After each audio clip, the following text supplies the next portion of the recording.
Jason back for another statue review. Today we have the XM Studios Batman Shogun.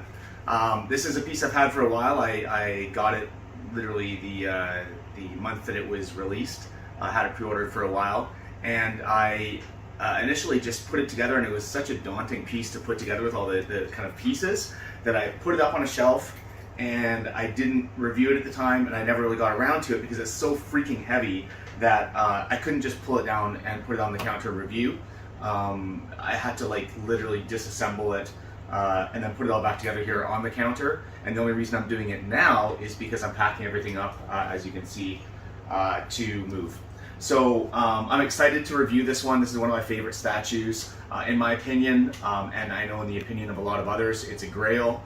It's a statue that I would never remove from my collection, and it's also one of those statues that it's one of those few superhero statues that I think can hold its own and stand alone as just a beautiful piece of artwork, not related. So I mean, listen, there are a lot of fantastic statues. Prime 1 Superman is another grail statue, for example. But I think that if it was, if you take that statue and it wasn't Superman and you just put it up, it wouldn't have the same sort of widespread appeal that something like this has, with the horse and just the beauty and the ornate armor on him. So anyways, that's one of the things I really love about it. I'm going to first of all go into some of the switch outs while my lovely fiance here is holding the camera, because I can't switch out all this stuff and do it at the same time. So let's first get into switch outs. Come here and just take a look over here. There are a number of them, and they're not easy to take on and off. So that's why I kind of want to do this with both hands while I have someone helping me with the camera. So as you can see, there are 3 different portraits. There's the very like Shogun style, ancient Japan helmet. There's kind of something in the middle where you can see sort of the Batman cowl underneath a more simplified version of this Shogun helmet. And then there's the straight up just kind of Batman cowl with a little bit of stylization where you can see kind of, I don't know what you want to call these, like fangs or something. So it's kind of interesting. There's like 3 different, it's like a progression. So now what I'll do is I'll take off, and this arm here can be swapped out. This has the crossbow, and the other hand that's holding the reins of the horse can also be swapped out for a hand holding a samurai sword or a katana. But I'm not going to do that because that one's a bit complicated to get out. But what I will do is I'll switch this out to what I like the best, the combination that I like the best, which is the full Shogun helmet with this giant spear. So what you have to do, you take that portrait off first. Very gently put it down. Then you take the arm off and this little piece. And again, this has to be very gently put down. Boo, get out of here. Okay, you want water? Here, there's a little bit of water. Okay, now what you have to do is we'll take this arm, put it in place. Oh no, not again. This is a real problem. This is the second arm that this has happened with now, where the magnet inside comes right out of here. It happened on the other arm and I had to super glue it. I guess stop the video. I can't do this with it like this. That's annoying. Okay, we're back. That's a pain in the ass. So as you saw, this little magnet in here, you can come in and just zoom in on it, but this little magnet on the other arm just came out when I was taking the switch out off. It like stuck. I guess the magnet is so strong that it pulled the glue. And now this one as well, I had to, as you saw, when I pulled the other arm out, it came out with it. So I had to super glue it in. Hopefully now it'll stay in place. But what a pain in the ass. That's definitely a flaw. That is a flaw that you guys should know about. So now you do. Okay. Keep your fingers crossed that this doesn't do the same thing. Well, it seems to be okay. It's not pulling out. Okay. So once you've got this arm in, put this little piece on, the shoulder guard, and then there's an extra bit somewhere that I'm. What the hell? Where is it? Oh, here it is. Okay, this one has it come separated, and then we'll put this portrait on. And as you can see, this portrait actually looks a different direction. It's kind of cool because each portrait looks in a different direction, so you can, depending on how you want to display him, you might want to choose a different portrait for what works for your display options. Anyways, this is definitely my favorite look. It's just, oh shoot. Usually it slides easier than that. But as you can see, I mean, this one you have to look at a little bit more from the front on. But just like, what an awesome look. Look at the movement in the horse. His head turning slightly to the right and his whole body kind of contorted slightly with the tail kind of following that line of movement all the way along. And I especially like him with this giant spear sort of jutting out the side. It just sort of breaks up that layered movement and kind of gives it some more interest. Really, really cool. So let's take a look at the details now. Let me move away the super glue, which is a lifesaver. Actually, just before we do that, I'll very quickly show you that this is the other hand, the other left hand, and here's the katana. They can go in that hand as well. This is a piece that actually is supposed to go around the neck and hang there, but I'm not going to do that right now. This doesn't really matter. Okay, so now let's get into the details of this statue. And I mean, I'm just going to say straight up front here that it's the attention to detail in such a massive statue that makes this statue for me. There are some things that I don't like about the statue, to be perfectly honest. And I will go into them at the end, but I think that the whole is far more than the sum of its parts in this case, just because of the size and intricacy of every little part that is done well. So let's start with him. Again, you've seen his portraits, but let's just go into this again. I mean, look at the detail there. Very crisply done.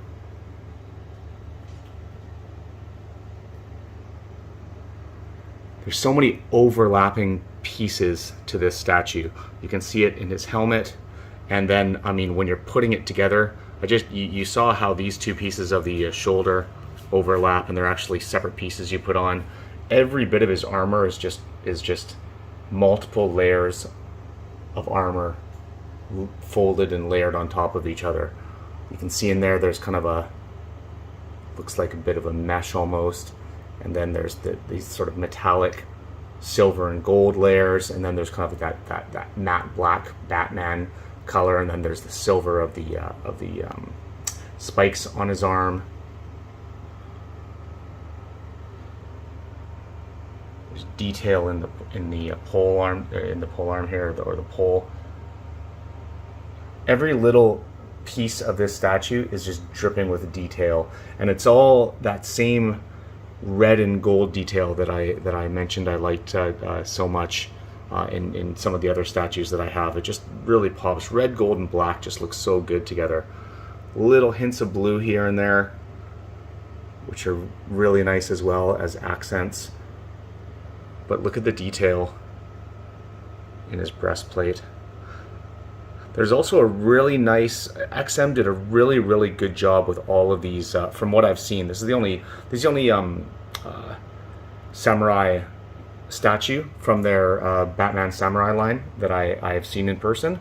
But from what I've seen, they've done a really fantastic job of melding, you know, this ancient armor look with some modern trappings. And I think that no statue embodies that like this statue, where the horse is almost like a biomechanical horse. You can see that his eye, it looks like there is some sort of living horse in there. I don't know if it's just some sort of a beast horse. Like, look at his face. But then it's perfectly melded in with these mechanical pieces. Again, all these overlapping pieces of metal that make up this armor. You can see there's some blue in the mane as well, and that mane just looks so good. Look at how great that looks. Same with the tail. Let's just go over and look at the tail right now, but you can see that there's some blues in the tail as well, and there's just beautiful movement in that tail. Again, I mean, I could spend hours actually just going through all the details of this statue. Look under there, you can see little pads. It's just, the closer you look at this thing, the more you find things. I love this, the like mechanical, like, again, like bio-organic muscle strands in the legs, and then you get into the gears and the joints. There's even like a little strap where it looks like pieces of the armor are strapped around the metal trappings of this horse leg. It's just, this is one of those statues where you have to see it in person to just understand how remarkable it is. You know, like I said, I'm going to mention some things that I don't like about the statue, but none of it can even come close to detracting from the statue as a whole because of all of these details. Even the front here, this is real fabric, and I think that was the right way to go. I don't know how you would pull off this sort of look without real string, but it doesn't look out of place. It looks natural because, you know, sometimes when you have string and things like that in a statue, it looks weird because the what's it called, like the weaving of it looks too big for the scale, but this looks perfect. Like, this is probably what actual ropes would look like on a horse of this size. Other side, it's of course more of the same, but on this side, here he's holding the rope, but on this side you really get to see his cape, which is another sort of wonder of statue engineering, because it's quite large, but it's really not actually that heavy. It looks like it could be fabric, you know, but it's not, of course. It's sculpted, but it's just the detailing in the texturing is just pulled off really well. Like I said, there is from the horse and Batman up, there's really not much to complain about. It's just so incredibly impressive. The only thing that I don't love on you know, when it comes to those two, is I don't love the skin, the exposed skin on the Batman portraits. There's a bit of a, I don't know if you can see it, but there's like a bit of a black, I wouldn't call it a wash, but you can see it's just sort of like, I don't know if it's supposed to be stubble or something, but there's kind of like a bit of a black detail on top of the skin color that I don't love. It's a little bit more pronounced on this one, I think, even. It's not terrible, but it doesn't really come across as stubble to me. It just sort of looks like his face is dirty. I don't know if you can see that. It's not bad, and it's definitely not noticeable unless you look really closely, but I'm just nitpicking here because this is just such an absolutely standout statue that I'm just looking for, you know, any little things I can comment on that I don't like. So there's that. Again, really not a big deal. What I don't like about this statue is the base. I understand where they're going with it. I think it's cool that they incorporated the Joker in here, obviously. So you've got, you know, what looks like used to be some sort of a Joker themed rock sculpture that he's now standing on. It's crushed, and it has these sort of pikes which they actually used to use in ancient Japan, from what I understand. to, you know, keep soldiers or horses at bay. So it's kind of cool. I like that. The sculpting of it is not bad, and you know, like these little bits where it's supposed to be dirt or whatever. I mean, I guess sculpting wise, it's fine. I think the color could have been a little bit different. I don't know what this is supposed to be. I guess it's just supposed to be dirt and like broken down rock, but I think it could have had a little bit more brown in it because it looks a little bit too uniform. But my biggest complaint with the base is that while I understand thematically why they went with the red, purple, and green, obviously they're Joker's colors, I really feel like it clashes a bit with the rest of the statue because you have such regal colors up here. You know, like I said, the blacks and the golds and the reds with little hints of subtle blues. It's just so refined and beautiful and elegant looking.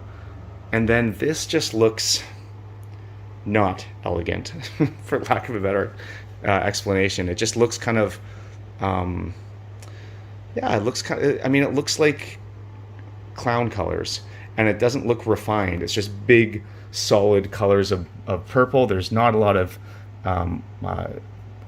it's fairly consistent in its color. Like there's a little bit of deeper and lighter purples, and same with the green, but it looks like, I don't know, just looks completely unrefined compared to what you see up here. And honestly, I mean, having a base unrefined can work to accent the statue above. You know, there's nothing wrong with that. If you want the eyes to be on what's up here and not down there, no problem. But it's the unrefined colors that to me really clash. I think they could have done that a lot better. I think either they could have muted the colors considerably down here and added some more browns to pull some of the browny tones from the golds and the bronzes into here, and then just had little hints of the red, green, and purple, which would have, I think, made the whole statue a lot more cohesive. Or they could have just come up with a new idea for the base that didn't require the Joker colors. So for me, that's a miss. But again, like, look at this thing.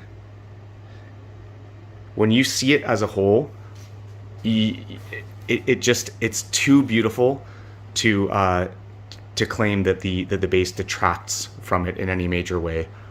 You know, when someone sees this in person, they're going to be going straight here and just looking at how stunning this statue is, and they're not going to be like, oh, I don't really know about this base. It's only when you look at it and with a more critical eye and you're trying to find faults that I think that you would notice something like that. But overall, I mean, this statue is just stunning. Look at this angle here. I noticed this just the other day. Like the horse really looks like it's in motion, like it's turning and kind of throwing its body into that turn. It's amazing. And the tail has that same sort of movement as if the horse is literally in motion, and it's maybe either just coming to a stop or doing like a hard turn, and then Batman here on top is just ready for action in whatever pose you have. I forgot to mention that this top of this katana actually comes out, because if he has the other katana, if you use the switch where he has the katana in that hand, they were smart enough to actually remove or make this removable so it makes sense. He's got an open scabbard there. I think that's really cool. That's something that, just sort of anecdotal, but the Prime 1 Snake Eyes, was it Snake Eyes or Storm Shadow? Storm Shadow doesn't have that. The ability to pull the sort of handles out of these sheaths. So that's something that annoyed me with that statue, and that's something that I appreciate in this one. So anyways, guys, that's my review. I love this statue. I think that goes without saying. I don't think anybody that owns this statue doesn't love it. Again, there are some things that I would have changed if I were designing it, but man, you can't really fault it too much. It's just a beautiful, beautiful statue, and I think it's always going to be a grail of a statue. But give me your thoughts. Let me know what you guys think. Do any of you have it? If you do, what do you think of it? Do you agree that the base could have been executed a little better? I like hearing from you, so please do comment. If you haven't already, please like and subscribe. It really helps the channel. And until next time, guys, later. Unbelievable. Sorry, Beth.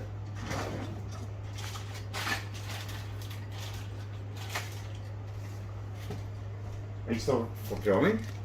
Yeah. Huh? Yeah. You didn't stop it? No.